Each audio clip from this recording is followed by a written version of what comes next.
asegura su victoria. Gracias, Señor, porque no tenemos temor junto a ti, Señor. Fuerte ese aplauso al Señor. Gracias, Señor. No hay temor, Señor. Dígale a Dios, gracias porque no hay temor contigo, Señor. ¿De quién temeré? ¿De quién temeré? Decía el salmista, Señor. Si tú eres la fortaleza de nuestra vida, ¿de quién, Señor? Hemos de atemorizarnos, Señor. Dice que aunque un ejército acampe contra nosotros, Señor, no temerá. Dígale, aunque un ejército acampe contra mí, no temeré mi corazón. Dígale, Dios, no temeré porque estoy contigo, Señor. Dígale al Señor, yo, Señor, no soy esclavo del temor, Señor. Yo soy tu hijo, Señor. Yo he creído en ti, Señor. Y confío, Señor, en ti, Señor. Porque Él vive, triunfaré.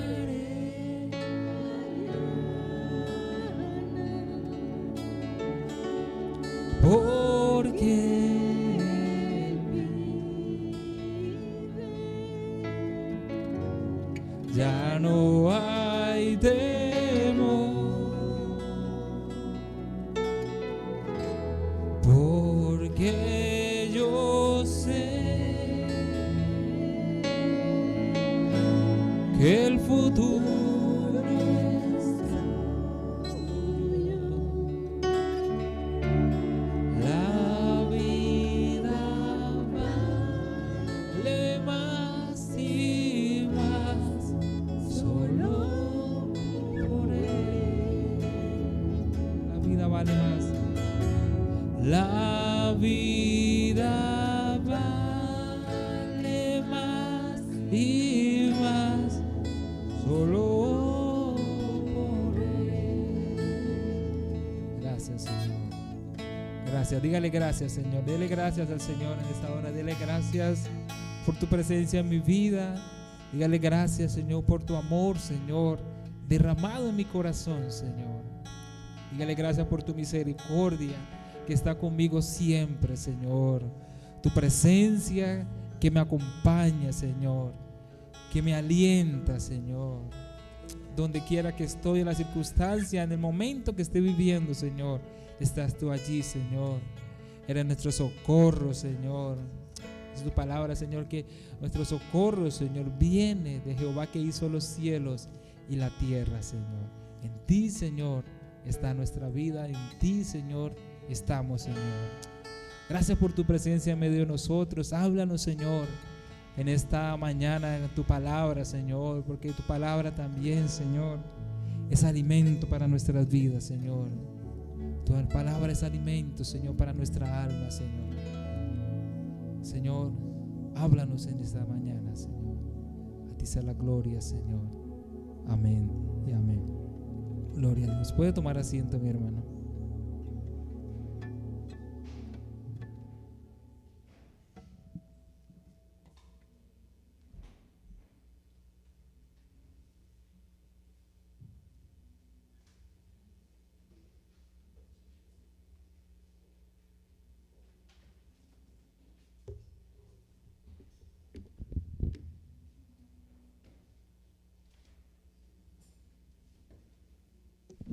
Buenos días.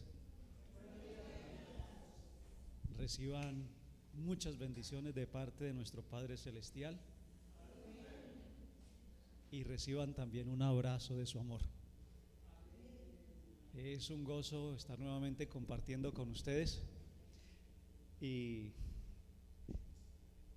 pues quiero contarles que he escuchado algunas exposiciones acerca de Mateo 5:13 y lo he leído igual que ustedes muchas veces, pero quiero contarles que hasta esta semana no había comprendido un poco mejor lo que significa Mateo 5:13.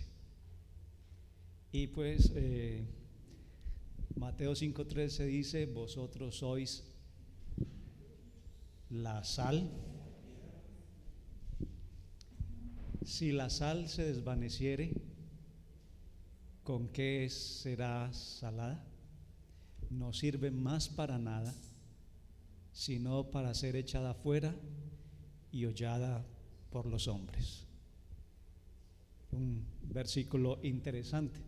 Y para comprender un poquito mejor lo que significa este versículo, quiero hacerles un pequeño recuento histórico acerca de la sal. Hacer un poquito de historia. Y dentro de esa historia es interesante recordar que hay varios pueblos, muchos pueblos en el mundo que poseían minas de sal. Otros, los pueblos costeros, adquirían la sal por los procesos de evaporación del agua del mar. Y otro dato interesante que encontré en la historia sobre la sal es que existen nacimientos de agua salada. Eso es interesante. Yo sé y he visto y he estado en nacimientos de agua dulce, pero no de agua salada. Y me pareció interesante ese detalle. Estos pueblos alrededor de esas minas, procesos de evaporación, nacimientos de agua salada, aprendieron a usar la sal en muchas formas. Y aprendieron también, sobre todo, a comerciar, a comprar, vender, procesar, todo lo que tiene que ver con el comercio de la sal en condiciones ventajosas. Los que tenían esas fuentes de sal tenían ventajas y podían hacer comercio con los pueblos que carecían de estos lugares, estas minas de sal o fuentes de agua. La historia de la sal nos lleva a observar grandes transacciones comerciales que aún hoy día conservan su legado. ¿Cuánto vale hoy día una libra de sal? Ya está algo más de 2,000 pesos. Y es interesante. Así que estos pueblos comerciaban y han dejado su legado, y me pareció interesante y es hasta poético en la historia del comercio de la sal encontrar unos nombres, unos legados bien interesantes, como por ejemplo la ruta de la sal en Francia. Es por donde se transportaba la sal desde donde se recogía hasta donde se expendía. Por ejemplo, en Alemania se llamaba el viejo camino de la sal. Bonito, ¿cierto? Muy poético. Y una muy famosa en Roma es la Vía Salaria.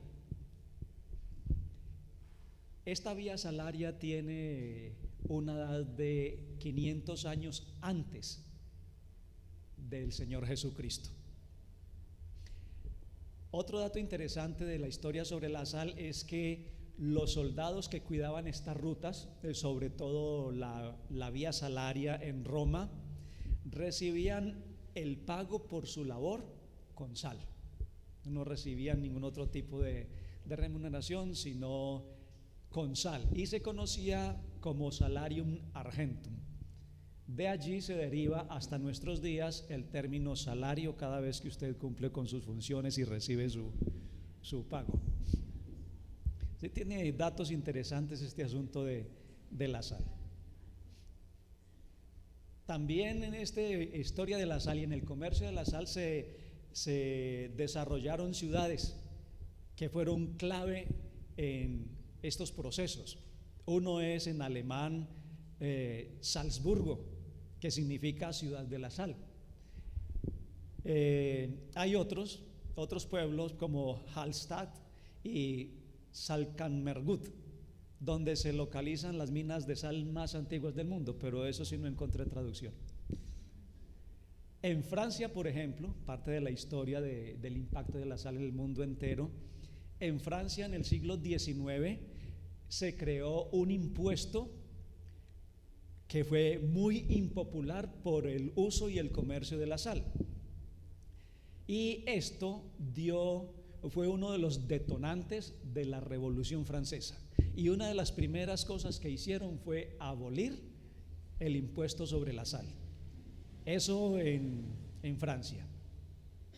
En la India a mediados del siglo XX pasó algo también bien interesante. Una marcha llamada la Marcha de la Sal, liderada por Mahatma Gandhi, que posteriormente desembocó en la independencia de la India y de Pakistán, cuando estaban bajo el imperio británico. Y ya en nuestro continente, en las Américas, las culturas precolombinas también comerciaban con sal. Y se conoce, por ejemplo, que los mayas empleaban la sal en una época también como un tipo de moneda para las transacciones comerciales que realizaban. Otro dato interesante en la historia es que en Cracovia, Polonia, hay un sitio, una ciudad que se llama Wieliczka.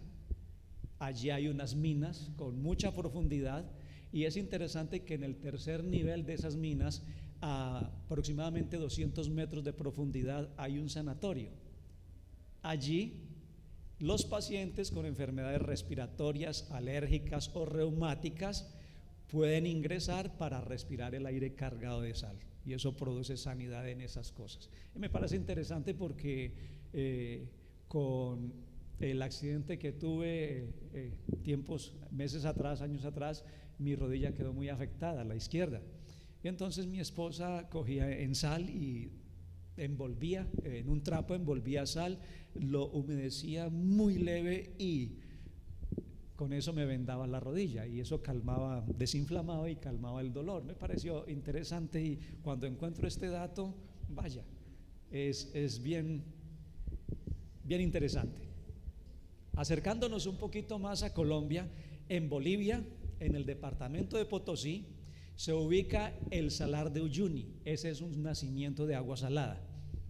Salar de Uyuni es el más grande y más alto del mundo entero, a una altura de 3.650 metros sobre el nivel del mar, y con una superficie de más de 10.500 metros de kilómetros cuadrados.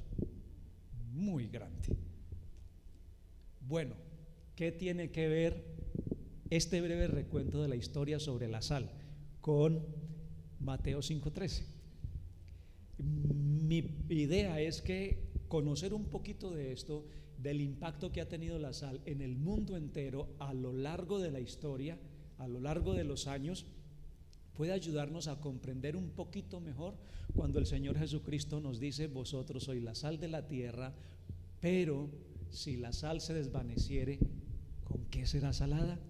No sirve más para nada, sino para ser echada afuera y hollada por los hombres. Y en este versículo hay varias ideas que son interesantes. Y la primera idea que el Señor menciona en este pasaje es: vosotros sois la sal de la tierra. Vosotros sois la sal de la tierra.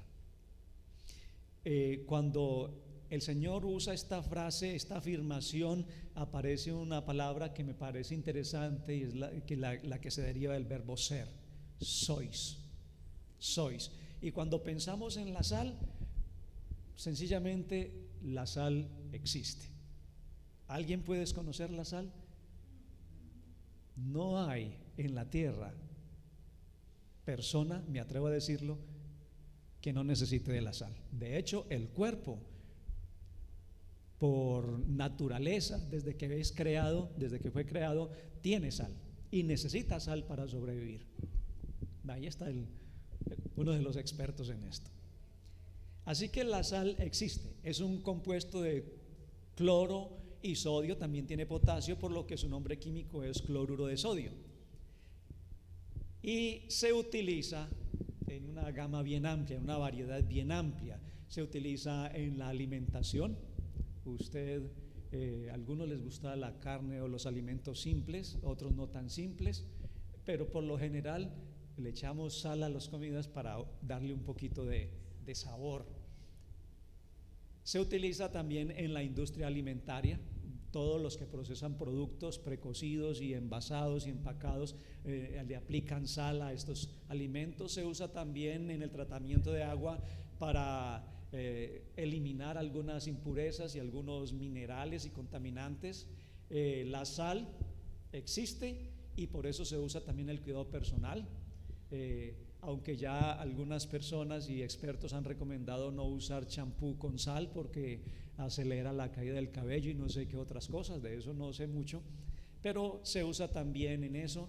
Se usa en la industria química para productos químicos, se usa en la agricultura como fertilizantes, sobre todo el potasio, y es interesante que el potasio es una sal. Son datos bien que me llamaron la atención. En resumen, la sal existe, es parte de la formación de la tierra y está siendo usada en grandes cantidades, en muchas formas a nivel mundial. La sal también es parte de la composición de la tierra. Y es por esto que me parece interesante, importante, cuando el Señor Jesucristo hace esta declaración: vosotros sois la sal de la tierra. En los escritos más antiguos, donde aparece este texto de Mateo capítulo 5, hay una idea bien interesante cuando el Señor Jesucristo dice vosotros. Cuando Él dice vosotros, este término lo está utilizando, según esos manuscritos antiguos, con algo específico, pero también exclusivo. Y cuando se utiliza por el Señor Jesucristo en estos versículos, vosotros, está diciendo como un énfasis: vosotros, exclusivamente vosotros y solo vosotros, nadie más que vosotros sois la sal de la tierra. Hay una exclusividad allí bien interesante. Y otro dato interesante de Mateo 5:13 es que en otros textos el Señor Jesucristo utiliza las parábolas y utiliza la comparación. ¿Recuerdan la perla de gran precio? Él dice: ¿a qué compararé el reino de los cielos? Y empieza a narrar la historia de un mercader que encuentra la perla de gran precio. Dicen los que saben que las perlas más valiosas son las perlas negras.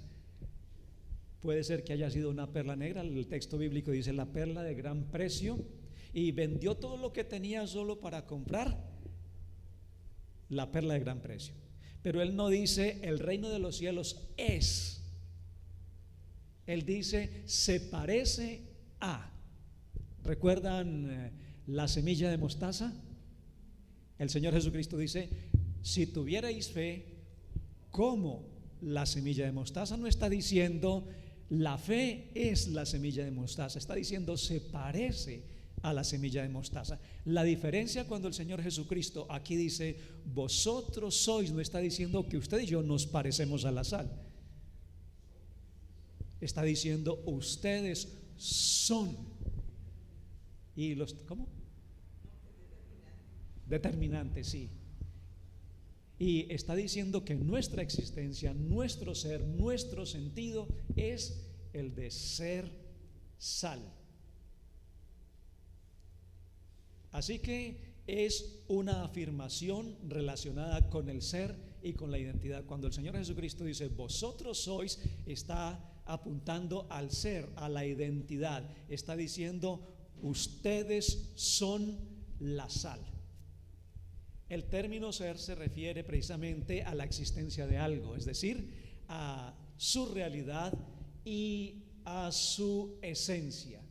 Y ya lo mencionamos hace un momento, la sal es real, la sal existe, no podemos desconocer la sal. Y la pregunta es, ¿cuál es la esencia de la sal? Salar. ¿Ya? Esa es la esencia de la sal, salar. Jesús usa la realidad y la esencia de la sal para decirnos que nuestra existencia es la de ser sal. Y encontré un escrito también que me llamó la atención y quiero mencionárselos. La sal preserva los alimentos. un paralelismo prácticamente. La sal preserva los alimentos. El creyente se preserva de lo inmoral y de lo impuro. La sal, aunque pasen años, no pierde la calidad, no pierde su sabor, ni pierde su potencia. El creyente, con el paso del tiempo, se convierte en un cristiano maduro, equilibrado. La sal no pierde su composición química aunque esté en alta temperatura. ¿A ustedes les ha pasado? A mí me ha pasado cuando he puesto a cocinar algo y se me olvida, y cuando vuelvo está rostizado en el fondo, y por encima pues a veces alcanzo a meter la cuchara y a extraer algo, pero no puedo comerlo. Porque la sal se concentra. La temperatura hace que la sal se concentre y el alimento que se esté cocinando se vuelva más salado. A veces mi esposa le echa sal a las vasijas con teflón para hacerles algún curado, y lo interesante es que la sal se tuesta, pero no pierde su sabor con la alta temperatura. El creyente, en medio de la prueba del fuego, se hace más fiel. La sal también es un antiséptico para lavar las heridas, y a veces lo usan para cauterizar. El creyente ofrece y recibe perdón para sanar las raíces de amargura. Marcos 9:50 dice: buena es la sal, mas si la sal se hace insípida, ¿con qué la sazonaréis? Tened sal entre vosotros y tened paz los unos con los otros. La sal previene la deshidratación, pero también produce sed. Qué contrariedad, ¿no? Previene la deshidratación, pero también produce sed. El creyente se refresca en la presencia de Dios, pero a la par produce sed en las demás personas. Sed por la presencia de Dios y por la palabra del Señor. Y un dato bíblico: en el Antiguo Testamento, y de hecho la Biblia está desde el Antiguo Testamento, hace una relación de muchos textos que tienen que ver con la sal, pero mencionamos Levítico 2:13, que dice: y sazonarás con sal toda ofrenda que presentes, y no harás que falte jamás de tu ofrenda la sal del pacto de tu Dios. En toda ofrenda tuya ofrecerás sal. Y eso es lo que se hacía. En otros pasajes se habla de los sacrificios y las ofrendas que se ofrecían al Señor, pero no en todos los versículos se menciona que se les rociaba sal. El sacerdote rociaba sal, según este versículo, sobre todas las ofrendas.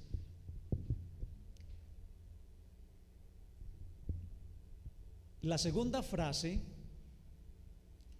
que menciona el Señor Jesucristo aquí es: pero si la sal se desvaneciere.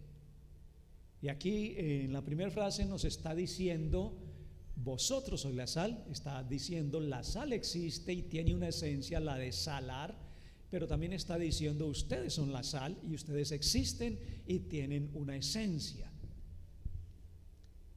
Pero después dice el Señor Jesucristo: pero, y pone el contraste, existe la sal, pero si se desvaneciere. Y una pregunta que vale la pena hacerse es: ¿qué es desvanecer? Desvanecer es hacer desaparecer de la vista una cosa poco a poco por la disgregación o por la dispersión de sus partes. Es hacer también desaparecer de la mente una idea, olvidar una imagen o un recuerdo progresivamente. Eso es desvanecer, que algo se vaya desapareciendo lentamente, gradualmente, hasta que ya no se vuelva a acordar de ello. Y el Señor Jesucristo en esta segunda parte nos dice precisamente esto: pero si la sal se desvaneciere, y esto ya empieza a representar un problema. ¿Qué cosas hacen que la sal se desvanezca desde el punto de vista natural o físico? La sal se desvanece o se disuelve cuando se mezcla con algún líquido. También la sal se desvanece gradualmente cuando se expone al aire húmedo por prolongados periodos de tiempo. Ustedes dejan el salero sobre la mesa y cuando recién empacan la sal en el salero, usted sacude sobre el alimento que quiere dar un poco más de sabor y sale fácil, pero 2, 3 días, 4 días después usted hace lo mismo y ya la sal no sale con la misma facilidad porque absorbió la humedad del aire, del clima. Así que se desvanece gradualmente. En realidad, y aquí no pretendo ponerme en contradicción con el Señor Jesucristo cuando dice, pero si la sal se desvaneciere. Sin embargo, es un hecho de que la sal, cuando se desvanece, no pierde su esencia. Usted echa sal en un vaso y lo disuelve, lo revuelve hasta que se disuelva, hasta que la sal se desvanezca, y usted prueba el agua, ¿y a qué le va a saber? A sal. No pierde su esencia. Podríamos decir que cambia de estado, pero no pierde su esencia. Entonces, ¿qué quiere decir el Señor Jesucristo cuando dice, pero si la sal se desvaneciere? Y aquí tenemos que volver otra vez a la historia con la que introducimos esta reflexión de la palabra del Señor. Y esta historia dice que en la antigüedad la sal era llamada oro blanco. Hubo una época en que la sal cobró tanto valor, tanto precio y era tan importante para el comercio que fue llamada el oro blanco. Y hay una historia de los turcos en el año 1600 y entre el 1600 y 1700, los turcos comerciaban mucho con la sal, y no solamente comerciaban, sino que también traficaban en el sentido negativo, no ilegal, traficaban con la sal. Y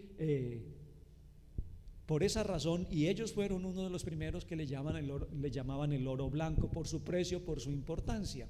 El asunto es que la sal estaba sometida a unos procesos de transformación desde las minas, desde la evaporación en los mares, desde los yacimientos de sal, un proceso de transformación, de transportación, de comercio.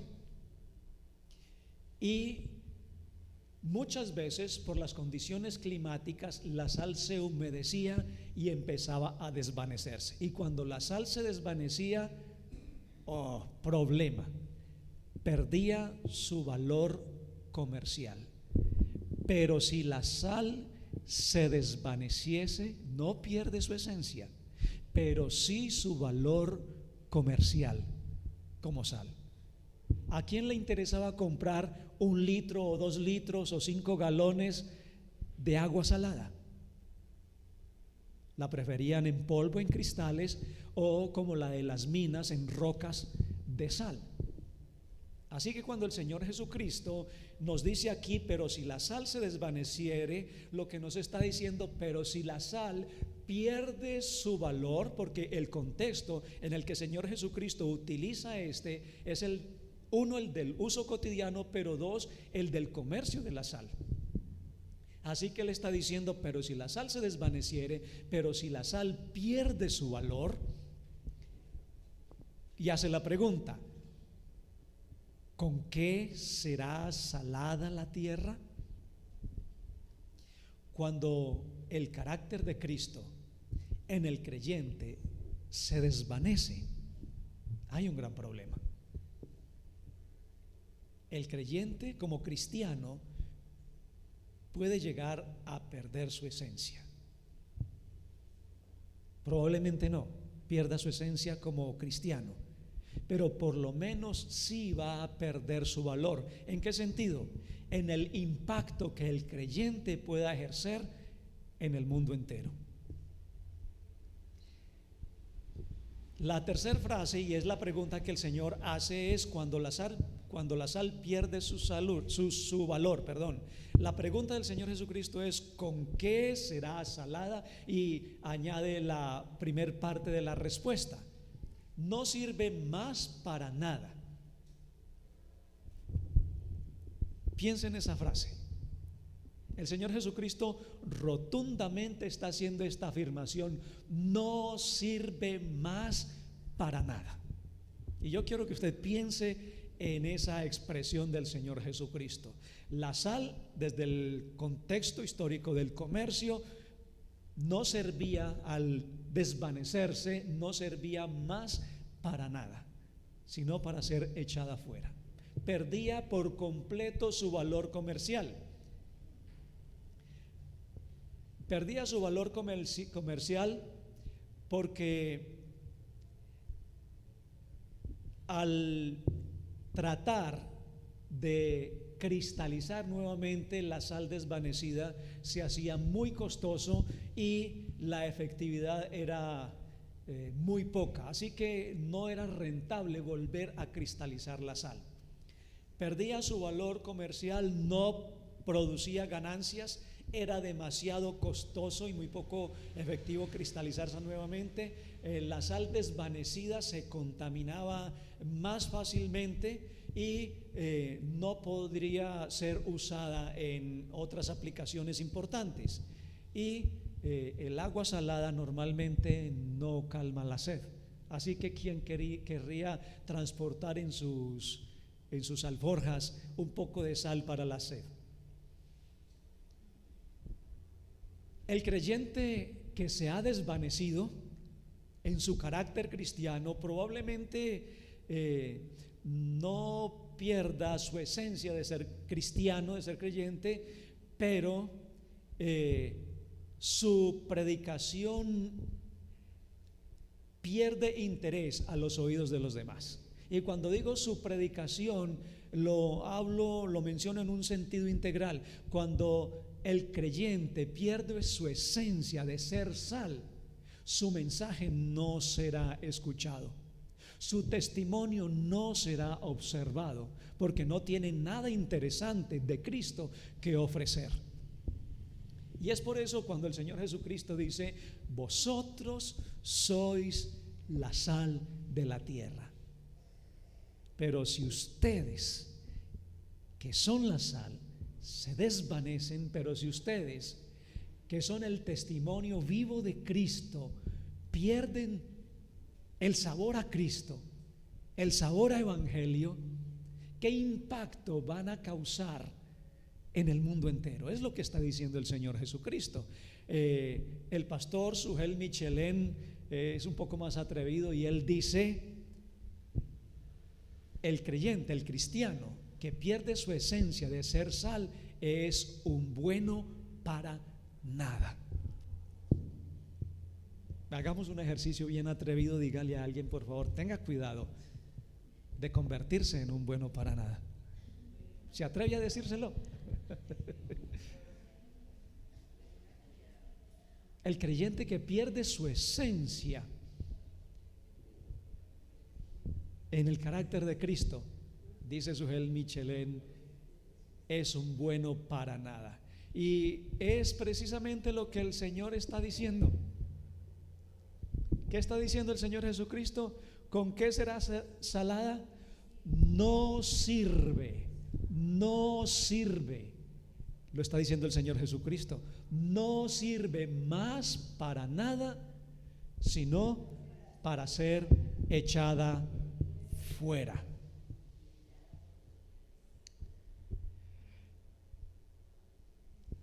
Sería como un poco atrevido llegar a pensar que puede pasar con un creyente que pierde su esencia del carácter de Cristo.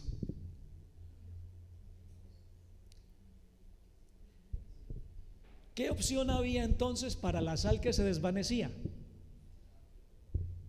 Según el Señor Jesucristo, no sirve más para nada. El Señor Jesucristo no da alternativas. El Señor Jesucristo no da opciones. Y si volvemos un poquito a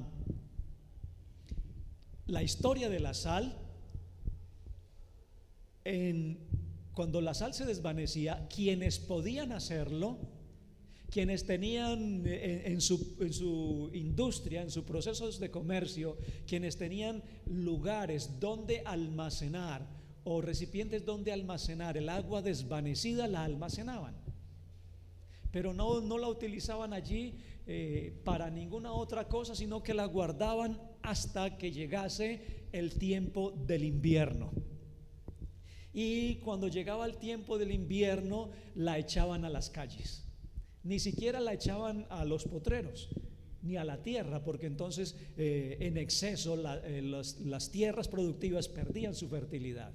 Los animales después de un tiempo ya no podrían consumir más sal, porque entonces perderían su buena salud para también el comercio de carne. Así que era almacenada y luego la echaban a las calles. Los que no podían almacenarla, de una vez la arrojaban a las calles.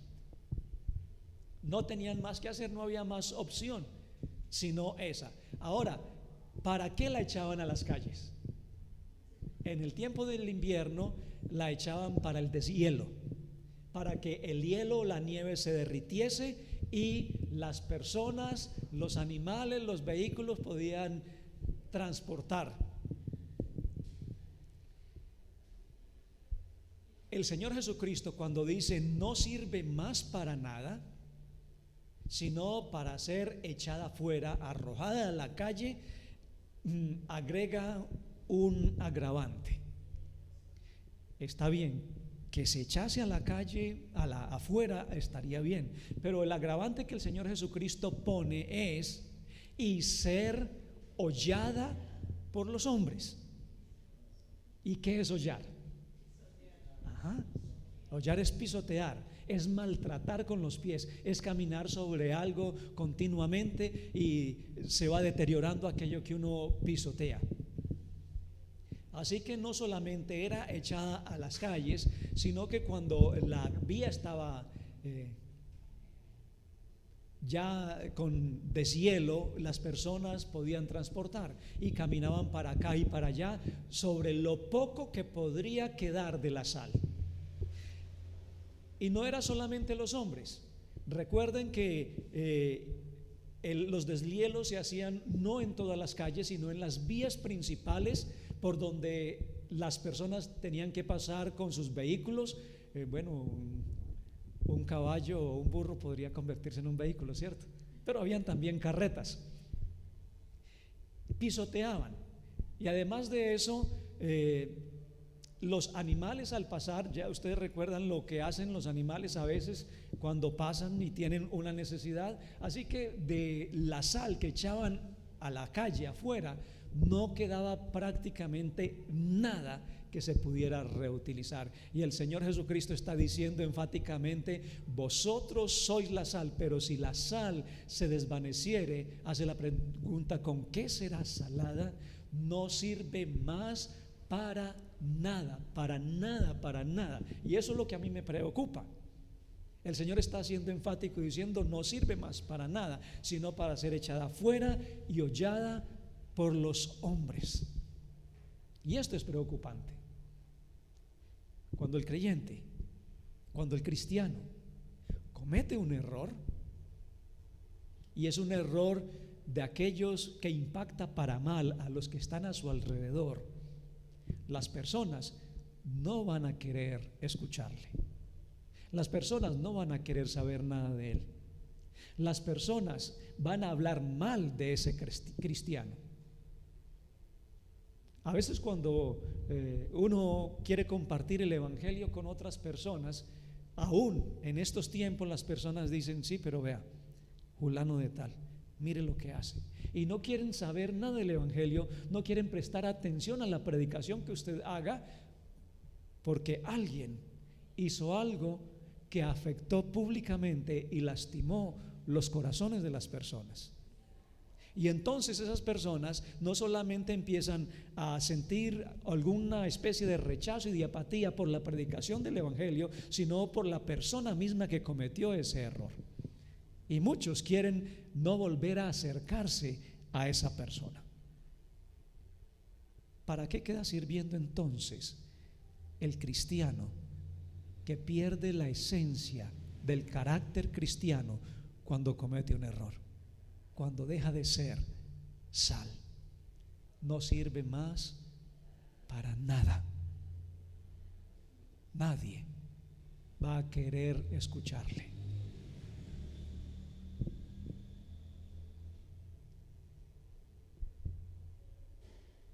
Lucas 14, versículos 34 al 35 dice: buena es la sal, mas si la sal se hiciera insípida, ¿con qué se sazonará? Ni para la tierra, ni para el muladar es útil, la arrojan fuera. Esto nos dice Lucas. Y termina el versículo diciendo: el que tiene oídos para oír, oiga. A mí esta semana, al tratar de profundizar un poquito más en este pasaje bíblico, me entró gran preocupación, porque es una afirmación de Jesús muy desafiante y muy comprometedora. Vosotros sois la sal.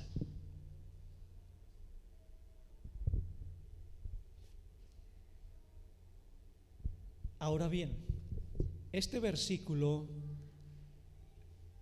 que el Señor Jesucristo utiliza sobre la sal: vosotros sois la sal de la tierra, pero si la sal se desvaneciere, ¿con qué será salada? No sirve más para nada, sino para ser echada afuera y hollada por los hombres. Este versículo, y lo mismo sería los versículos siguientes, 14, 15 y 16, vosotros sois la luz, no pueden separarse de Mateo capítulo 5, versículos 3 al 12. ¿Puede ponerlos, por favor, si es posible? Y estos versículos son llamados el Sermón del Monte. Y Mateo 5:13 no puede separarse de esos versículos. ¿Por qué razón? Porque cuando el Señor Jesucristo le está diciendo a usted, le dijo a los discípulos, me dijo a mí y le está diciendo a usted: vosotros sois la sal de la tierra. La sal tiene su particularidad, la sal es diferente a otras cosas. Lo que está diciendo: vosotros y solo vosotros, exclusivamente vosotros, sois diferentes al mundo entero. Eso es lo que el Señor Jesucristo está diciendo. Cuando Él dice vosotros sois la sal, está diciendo: tengan en cuenta que ustedes son diferentes. Ustedes no son como el mundo es. Ustedes se comportan diferente, viven diferente, piensan diferente, hablan diferente. Así que no podemos separar esta afirmación del Señor Jesucristo cuando dice vosotros sois la sal, en relación con el Sermón del Monte. El versículo 3 dice que el cristiano sal, permítame decirlo así, el cristiano sal es humilde. El mundo exalta la soberbia y la arrogancia. Versículo 4: el cristiano sal considera su propia pecaminosidad y llora por su pecado. El mundo evita todo aquello que le cause dolor y todo aquello que pueda dañar su propia autoimagen. 5. El cristiano sal forma en sí la mansedumbre de Cristo, es manso. El mundo es agresivo y es conflictivo. Versículo 6: el cristiano sal es santo, es puro, es honesto, busca ser santo, tiene hambre y sed de justicia. El mundo busca su propia felicidad como meta primaria. Su mayor objetivo es ser feliz a toda costa. Versículo 7: el cristiano sal es misericordioso, es compasivo, es solidario. El mundo es egoísta, es ambicioso y es cruel. El cristiano sal es honesto. El mundo es malintencionado y es corrupto. El cristiano que es sal trae paz en medio de la crisis. El mundo vive a la defensiva.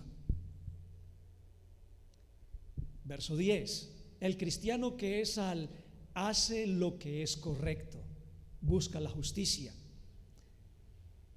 El mundo hace lo que le conviene sin importar a quien lastime. Verso 12, el cristiano sal es perseguido por su predicación. El mundo es perseguido por su corrupción. Verso 12, el cristiano sal espera su reconocimiento en el cielo. El mundo espera reconocimiento aquí en la tierra, espera reconocimiento social, que el mundo lo elogie.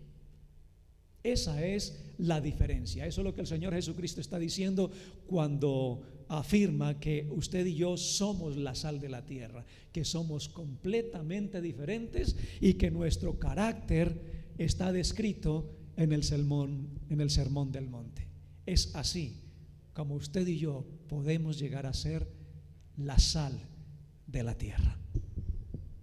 Ahora, esto es apenas un abrebocas, esto es apenas una introducción de lo mucho que uno puede encontrar acerca de Mateo 5:13. Pero yo creo que esto es suficiente para dejar claro cuando el Señor Jesucristo nos dice: vosotros sois la sal de la tierra, y nos advierte: tengan cuidado, que si esa sal se desvanece, no sirve más para nada. Iglesia amada del Señor, no perdamos nunca nuestra esencia y nuestro valor que Cristo nos ha dado cuando nos dice: vosotros sois la sal. Y si no es mucha molestia, creo que es un buen momento para orar al Señor. Si quiere ponerse de pie está bien, si quiere quedarse sentado también, pero lo que sí quiero pedirle el favor es que usted piense en qué momentos ha dejado de ser sal y se ponga a cuentas con el Señor. Padre soberano, en el nombre de Jesús, hoy nos presentamos